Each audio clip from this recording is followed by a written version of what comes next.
নমস্কার, আপনারা দেখছেন বাংলা বার্তা ইউটিউব চ্যানেল। জানাবো আজকের বাছাই করা কিছু গুরুত্বপূর্ণ খবর। প্রধান সংবাদগুলি জানার আগে শুরুতেই দেখে নিন আজকের হেডলাইন্স। সেলিমের সিপিএম এর রাজ্য সম্পাদক বাদ সুশান্ত বিকাশ নেওয়া হলো না কলকাতাকে, বিতর্ক এড়াতে কি ছাঁটাই? কেজরি আমলের আবগারি দুর্নীতিতে 2000 কোটি রাজস্ব ক্ষতি দিল্লির, আর কি কি সিএজি রিপোর্টে? ভিআইপির গাড়ি বলে ছাড় নয়, সিগন্যালে দাঁড়াতে হবে আমজনতার সঙ্গে মুখ্যমন্ত্রী। খেলা শেষ, ইউনূসের হাসিনার মাস্টার প্ল্যান, নির্বাচনে বিরাট জয় আওয়ামী লীগের। বিজেপি যা মোদীকে ফ্যাসিবাদী বলা যাবে না, সিপিআইএম এর দলীয় নির্দেশে চোটে লাল শরিকরা। সিপিএম এর নতুন রাজ্য কমিটির ঘোষণার সম্পাদক পদে ফের মোহাম্মদ সেলিম। সরকার গঠনের পর অ্যাকশন মোডে সিএম রেখা গুপ্তা। ঋণ দিচ্ছে না ভারত, অবস্থা টাইট বাংলাদেশের, কপালে চিন্তার ভাঁজ ইউনূস সরকারের। দীঘায় জগন্নাথ মন্দিরের উদ্বোধন তারিখ জানিয়ে দিলেন মুখ্যমন্ত্রী। প্রিয় দর্শক, আপনি যদি আমাদের চ্যানেলে নতুন হয়ে থাকেন তাহলে আমাদের চ্যানেলটিকে সাবস্ক্রাইব করে পাশে থাকা বেল আইকনটি ক্লিক করে রাখুন পরবর্তী খবরের আপডেটগুলো সবার প্রথমে পেতে। আসছি বিস্তারিত খবরে। বিন্দুমাত্র অভিযোগ থাকলেও বাদ পড়তে হবে, সংশোধনের পথে হেঁটে রাজ্য সম্মেলনের শেষ দিনে নতুন করে রাজ্য কমিটি গঠিত হলো সিপিএম এ। তাতে দেখা যাচ্ছে দুই বিতর্কিত নেতা সুশান্ত ঘোষ, বিকাশ রঞ্জন ভট্টাচার্য বাদ পড়েছেন রাজ্য কমিটি থেকে।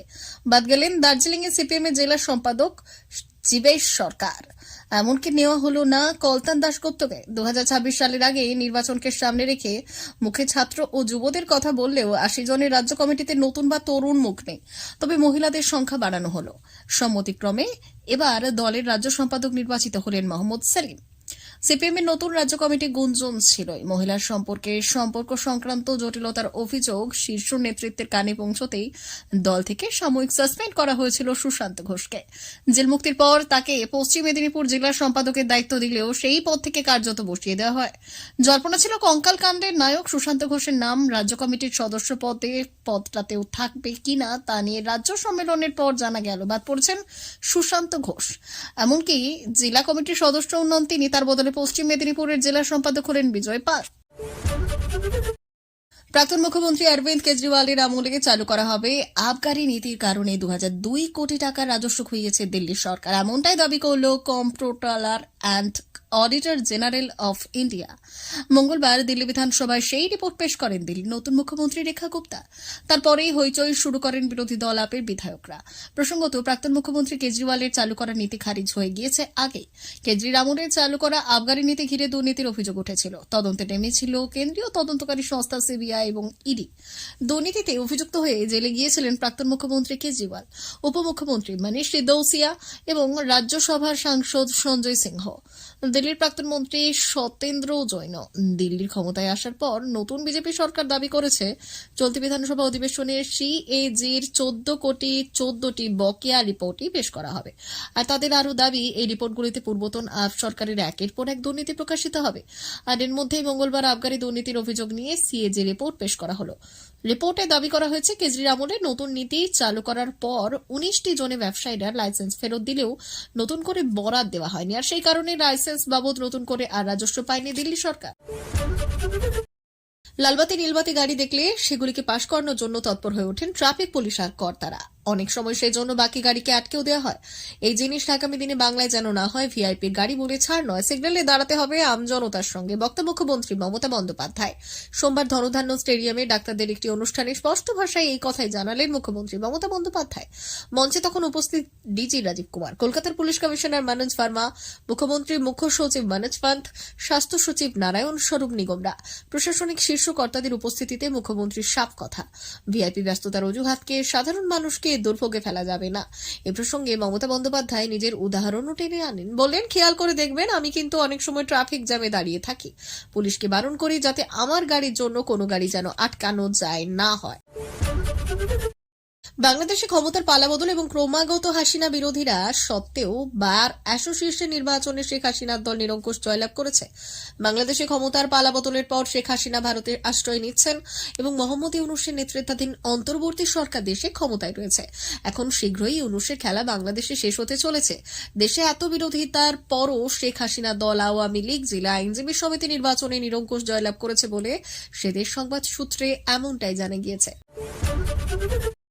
বিজেপি কেন্দ্রের বিজেপি নেতৃত্বাধীন সরকার কিংবা প্রধানমন্ত্রী নরেন্দ্র মোদী তিন পক্ষকেই সরাসরি ফ্যাসিবাদী, নব্য ফ্যাসিবাদী কিংবা নিও ফ্যাসিবাদী ইত্যাদি বলে সম্বোধন করা যাবে না। বদলে বিজেপিকে ফ্যাসিবাদী আরএসএস রাজনৈতিক ফ্রন্ট হিসেবে বর্ণনা করা যেতে পারে। বস্তুত সেটাই করা হয়েছে সিপিআইএম এর দলীয় একটি নোটে, যা দেখে দলের কর্মীরাই নাকি তাজ্জব বনে গিয়েছেন। প্রবল বিরক্তি এবং বিরোধিতা প্রকাশ করেছেন অন্য বাম শরিকরাও। ঘটনা হলো, আগামী এপ্রিল মাসে দক্ষিণী রাজ্যে কেরালায় অনুষ্ঠিত হতে চলেছে সিপিআইএম এর পরবর্তী পার্টি কংগ্রেস। তার ঠিক আগে বিভিন্ন রাজ্যের কর্মীদের উদ্দেশ্যে সংশ্লিষ্ট নোট পাঠানো হয়েছে শীর্ষ নেতৃত্বের পক্ষ থেকে।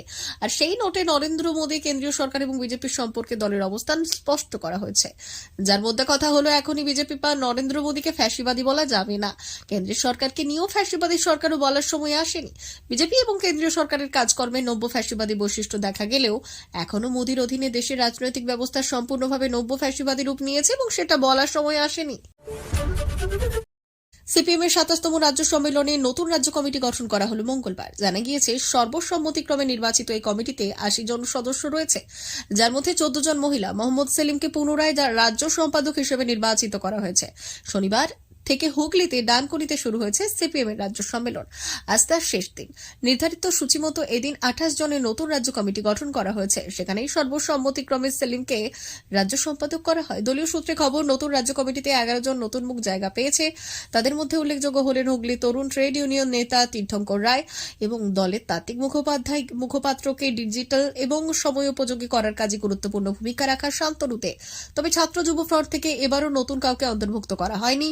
সিপিএম সূত্রে খবর, ভবিষ্যতে কয়েকজন ছাত্র যুব নেতাকে আমন্ত্রিত সদস্য করা হতে পারে। দিল্লিতে একটি নতুন সরকার গঠনের পর মুখ্যমন্ত্রী রেখা গুপ্তকে পুরোপুরি অ্যাকশন মোডে দেখা যায়। সরকার সমস্ত মন্ত্রীদের কার্যকারিতা ত্বরান্বিত করার জন্য স্থল পর্যায়ে অবতরণ করার নির্দেশ দিয়েছে। আর এর অধীনে বিভিন্ন বিভাগের মন্ত্রীরা তাদের নিজ নিজ অঞ্চলে যাচ্ছেন এবং কাজগুলি পরিদর্শন করছেন। মুখ্যমন্ত্রী নিজেই সভাগুলিতে অংশ নিয়ে পরিকল্পনার অগ্রগতি ক্রমাগত পর্যবেক্ষণ করছেন। পিডব্লিউডির মন্ত্রী প্রদেশ ভার্মা আজ রাস্তাগুলির মেরামতের কাজগুলি পরিদর্শন করছেন এবং বিভিন্ন চলমান প্রকল্পগুলি পর্যালোচনা করছেন। পরিষ্কারের ব্যবস্থা সম্পর্কে মন্ত্রী আশিস সুদ পৌরসভার কর্মকর্তাদের সাথে একটি বৈঠক করেন এবং পরিষ্কার ব্যবস্থা আরও উন্নত করার নির্দেশনা দিয়েছেন। একই সময়ে স্বাস্থ্যমন্ত্রী ডক্টর পঙ্কজ সিং হাসপাতাল পরিদর্শন করেছেন এবং স্বাস্থ্য সেবার শর্ত পর্যালোচনা করেছেন।